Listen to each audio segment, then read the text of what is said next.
ทุกคนเนาะมื้อนี้ก็ถือว่ามาหาทางสาวโสดเนาะก็คือทางน้องหลาน้อยแม่นบ่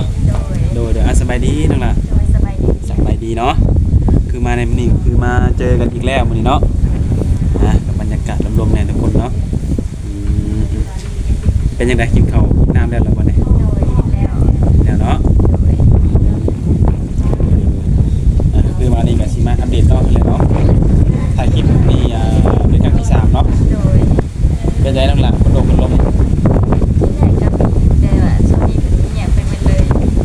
ตอนแรกก็มีอยู่โดยแต่ว่าตอนนี้เงียบไปเบิดโดยทราบว่าเนี่ยตอนนี้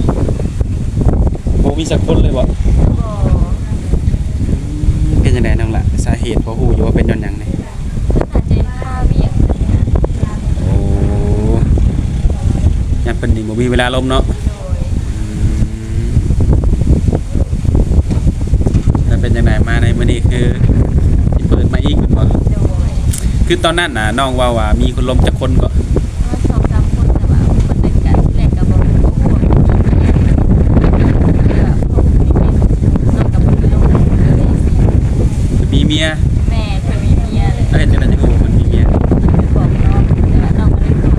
ครอบครัวได้ใช้มาบอกน้องแล้วน้องก็เลยบ่ค่อยลบนะเพราะว่าแบบบ่อยากเป็นอันน้อยเขาเลย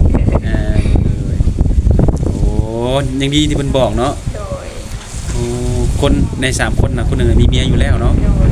แล้วอีก2คนนั่นน่ะ เวลาหาคนนึงก็เงียบไปเลย3ก็เงียบไปเลยก็ถือว่าในปัจจุบันนี้ก็ยังบ่ทันมีคนบอกเนาะที่ว่าคนทักมาก็หลายคนหั่นนะเงียบบ่เลยบ่ซะ โดยเงียบไปเลย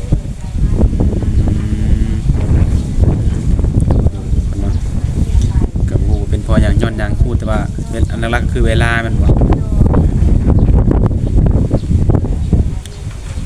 คนเนาะได้โอ้ได้ลมกันนะเป็นจังได๋น้องล่ะก็ได้คุยกันต่อเนื่องบ่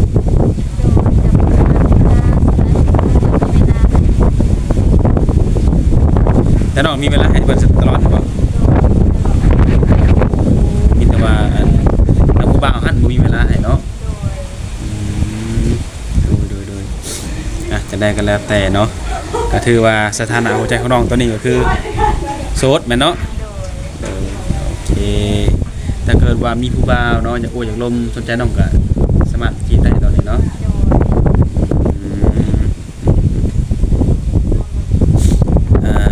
คนที่น้องลมในช่วงนั้นที่ว่า 2-3 คนนะคนที่น้องมักว่ามีใจให้เพิ่นก็มีอยู่แม่นบ่แต่ว่าแบบเพิ่นบ่ค่อยมีเวลาให้นั้นบ่ค่อยแซ่บมาหาเจอคนที่เฮามักแรกเพิ่นก็บ่มีเวลาให้เฮาเนาะจะเป็นจังได๋อยู่กันกับไผซะมื้อนี้กับเพื่อนอยู่กับเพื่อนคือเก่าคือน้องนี่ก็ไปไสบ่ได้อยู่แล้วแม่นบ่พ่อแม่ก็อยู่นา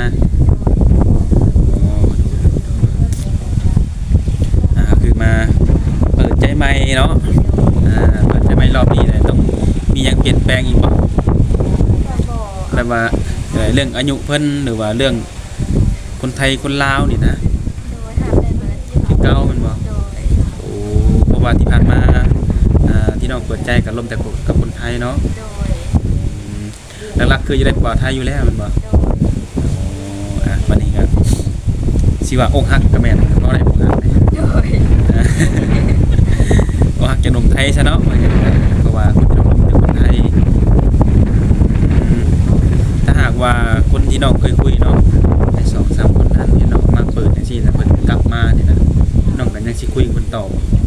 ก็ต้องเบิ่งไปก่อนเบิ่งอีกบ่โดยเพราะว่าในความเสียใจนี่เคยมีให้แล้วเนาะ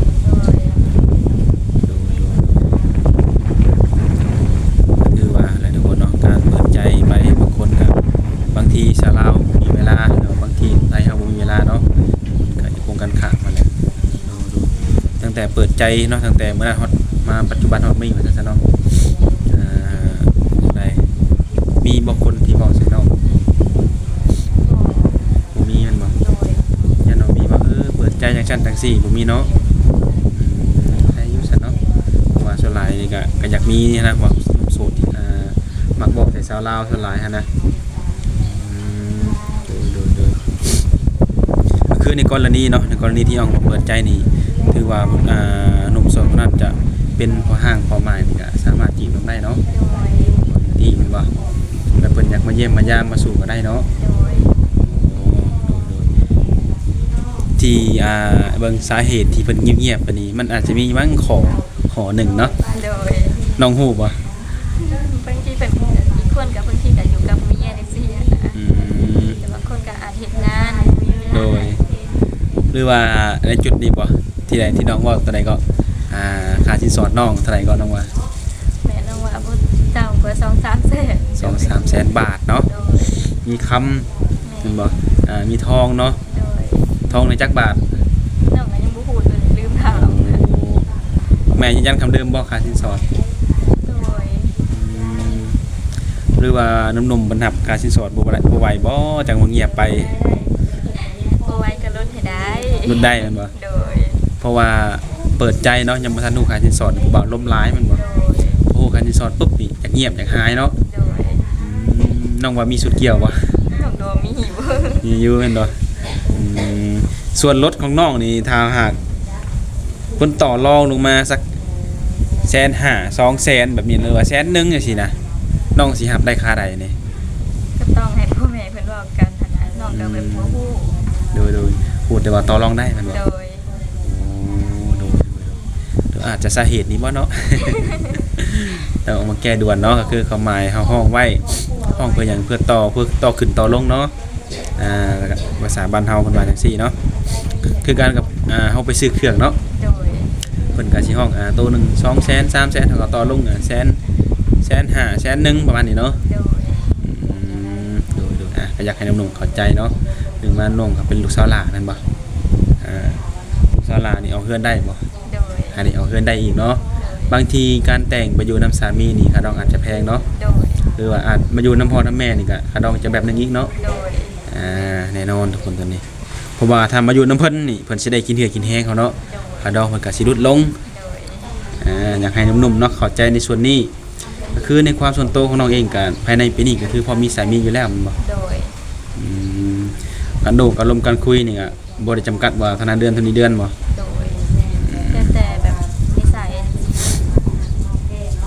แต่ว่ากระโดดกระลมมันสิเข้าใจกันเนาะถ้าว่าคุยกันเข้าใจไว้ก็ได้อยู่ร่วมกันไว้เนาะว่าไงกันคือน้องนี่ก็แบบตายโตแล้วก็คือไปอยู่นำสามีก็ได้หรือว่าอยากมาอยู่บ้านพี่ก็ได้แม่นบ่อันนี้ก็ง่ายๆเนาะภายในปีนี้ก็พอมีสามีแต่ในหลายคนนี่มีแต่ว่าเบิ่งกันปี2ปี3ปีเนาะส่วนหลายตกลงก็คือทางแม่เพิ่นก็เห็นดีโอเคนะมันบ่ที่น้องอยากมีสามีนี่นะโดยบ่มีคนในเฮือนนี่บ่มีไผคัดของบ่คือเห็นดีนำเนาะโดยน้องเองก็มั่นใจตัวเองโดยคนเนาะคือน้องเพิ่นก็มีความมั่นใจนั่นแหละทุกคนเนาะถ้าว่าบ่มั่นใจนี่ก็สิบ่เว้าออกมาเนาะถ้าคนบ่มั่นใจก็สิเว้าว่าพังไปเดือน2เดือน3เดือนปี2ปีเนาะส่วนหลายจะว่าแบบนี้โดยก็ฝากน้ำนมให้เราลองมาล้มกันเบิ่งสำหรับคนที่แบบว่าอยากมีเมียเป็นคนลาวเนาะว่าไงกันเนาะมีเป็นคนลาวหรือว่าอายุประมาณนี้น้องอายุเท่าไหร่ก็อายุ19น้องเป็นอายุ19ปีบ่เคยมีครอบครัว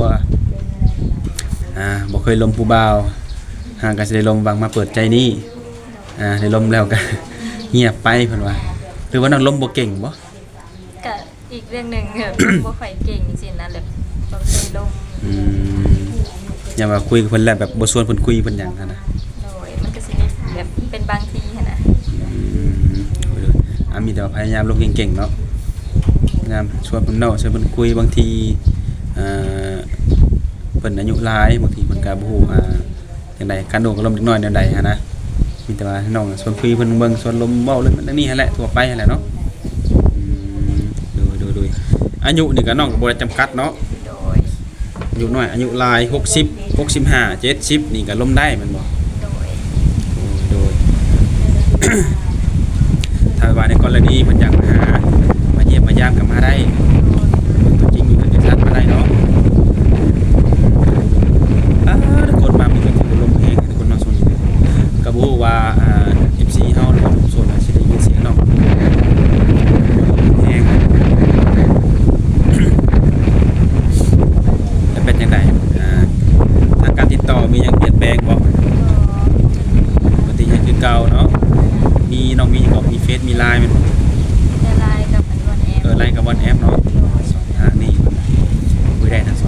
ลานี่คือมีเวลาลมน้องบ่ได้เอาแหวนาบ่ได้ อ๋อเป็นบางมื้อบ างมื้อเป็นจังได๋มันต้องแปลงพร้อมกินพร้อมขายหรือยัง พร้อมแล้ว พร้อมแล้วเนาะ โดย ปลูกหลายบ่ ซองให้นะ ช่องให้นา โดย ช่องให้นามันมีจักร่องจักคลอง ประมาณ4-5เนี่ย หมากนกบ่ปีนี้ กับบ่ปันใดนั่นเลย บันไดมันบ่ โดยมันก็มีบ่หลาย ถ้าผู้บ่าวมาลินนี่เอามาเพิ่นกินได้บ่เนี่ย ได้ ได้เนาะ โดย ไกลบ่เฮือนนาจากเฮือนน้องเนี่ย กับบ่ใกล้ปานใด ย่างออกไปได้บ่ ก็ฮอดอยู่ประมาณชั่วโมงหนึงฮอดอยู่ ชั่วโมงหนึง โดย คันย่างน่ะชั่วโมงหนึงบ่ โดยแบบ มัน ก็ไกลแน่นิด มันก็ไกลเติบเนาะซั่นเนาะ ขี่รถก็สิฮอดไว อยู่แน่นอนเนาะ ทุกคนเนาะก็ถือว่ามาอัปเดตน้องเพิ่นหลังจากเปิดใจไปครั้งแรกก็มีพัดลมเนาะพอมาอัปเดตครั้งที่2ได้ว่าเรื่องค่าสินสอดหนุ่มก็เงียบหายไปปั๊ดย่านค่าสินสอดปานนั้นบ่เนาะคือว่าอะไรเพิ่นก็มีส่วนลดเนาะมาต่อรองเบิ่งเนาะน้องหลานเนาะก็ตามนั่นแหละทุกคนเนาะก็บ่ว่าหยังหลายก็บ่หยังหลายเนาะคือเฮาก็ได้ถ่ายคลิปเปิดใจในคลิปแรกถ้าหากว่าFC ใหม่เนาะคำให้คลิปน้องครั้งแรกอยากพูดเรื่องราวหยังน้องเพิ่มเติมสามารถทักทายกับน้องเพิ่นได้ทาง LINE และก็ทาง WhatsApp เนาะอยากพูดหยังก็ทักมาได้ทุกคนเนาะทางบริษัทก็สิได้มาอัปเดตจังนี้แหละก็มาพบกันได้มื้อหน้าอีกเผื่อว่าน้องเพิ่นได้หนุ่มแบบจังได๋ถึกอกถึกใจเนาะอยากปิดใจกับคนนั้นคนนี้ก็จังค่อยว่ากันใหม่นะน้องหลานเนาะ โดย สำหรับวันนี้ก็สมีก่อนเนาะทุกคนเนาะแล้วพบกันในมื้อหน้าเด้อโดยสบายดีน้องหลาน